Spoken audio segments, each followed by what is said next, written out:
വളരെ എളുപ്പത്തിലൊരു മുട്ടക്കറി ഉണ്ടാക്കുക. എങ്ങനെയാ നോക്കിയാലോ? കുക്കർ ഒന്ന് ചൂടാവട്ടെ. കുറച്ച് വെളിച്ചെണ്ണ ഒഴിച്ച് കൊടുക്കുക. ഒരു ചെറിയ കഷ്ണം ഇഞ്ചി, ഒരു 4 അല്ലി വെളുത്തുള്ളി കേട്ടോ, ചതച്ചതാണ്. ഒരു പച്ചമുളക് അഴിച്ചെടുക്കട്ടെ. 2 സെക്കൻഡ് മതി. ഇത് നന്നായി കുറയ്ക്കുക. ഈ പൊടികൾ ഇട്ട് കൊടുക്കുക. 2 ടീസ്പൂൺ മുളക് പൊടി, 1.5 ടീസ്പൂൺ മല്ലിപ്പൊടി, ഒരു 1/4 ടീസ്പൂൺ മഞ്ഞൾപ്പൊടി. ഇത് നന്നായി ചൂടായി വരട്ടെ. എനിക്ക് 4 സവാള ഇട്ട, ഒരു 2 കറിവേപ്പില,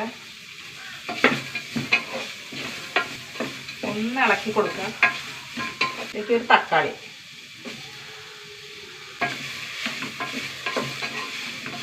കുറച്ച് വെള്ളം ഒഴിച്ച് കൊടുക്കട്ടോ.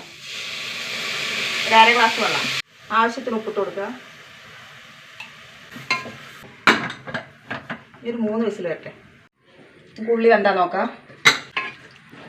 നന്നായി ഉടഞ്ഞിട്ടൊന്നുമില്ല കേട്ടോ, പാകത്തിന്. എന്താ ഒരു 1/4 ടീസ്പൂൺ ഗരം മസാലയും ഒരു 1/4 ടീസ്പൂൺ കുരുമുളക് പൊടി ഇട്ടാ, ഒരു നുള്ളു പഞ്ചസാര, നല്ല കട്ടി തേങ്ങാപ്പാൽ ഇട്ടാ, ഒരു 1/4 ഗ്ലാസ് ഉണ്ട്, അതൊന്ന് ഒഴിച്ചു കൊടുക്കുക.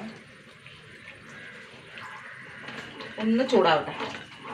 തേങ്ങാപ്പാൽ ഒഴിച്ചിട്ട് ചൂടായിട്ടാ, തിളയ്ക്കാൻ പാടില്ല. ഇതിലേക്ക് മുട്ട ഇട്ട് കൊടുക്കാം കേട്ടോ. കറിവേപ്പില ഇട്ട് കൊടുക്കാം കേട്ടോ. അത്രയേ ഉള്ളൂ. നല്ല അടിപൊളി മുട്ടക്കറി ഇട്ടാ. എന്താ നല്ല കുറുകിയ ഗ്രേവി. അപ്പോൾ ഇതേപോലെ ഉണ്ടാക്കാത്തവരൊന്നും ഉണ്ടാക്കി നോക്കുക. വളരെ എളുപ്പത്തിൽ ഇട്ടാ. തേങ്ങാപ്പാൽ പൊഴിയുടെ സമയം മാത്രം മതി. അപ്പോൾ ഇഷ്ടപ്പെട്ടാൽ സബ്സ്ക്രൈബ് ചെയ്യുക, ഫോളോ ചെയ്യട്ടെ നമ്മൾ.